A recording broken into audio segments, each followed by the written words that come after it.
As football paranoia grips America during these last few weeks of January, as people gear up for playoff games in anticipation of the Super Bowl, one of the most interesting things to watch during this NFL season has been the media attention and the fascination in general with Tim Tebow.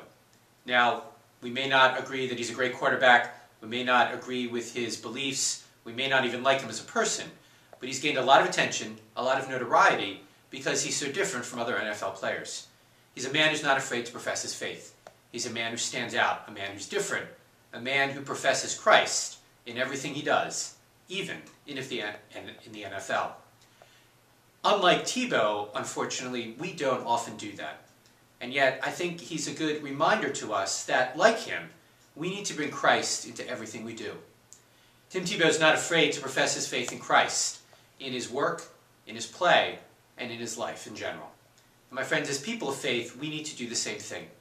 We're not called to preach sermons to people, we're not called to stand up on corners, but we are called to profess our faith in Christ by being people of love, people of compassion, people of forgiveness, by not being afraid to profess that yes, we do believe in Jesus, in what we do and in what we say.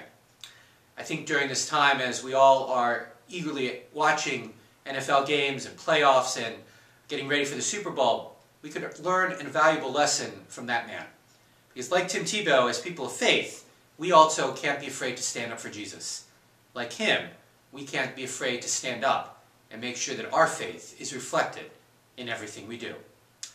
Not a sermon, just something to think about.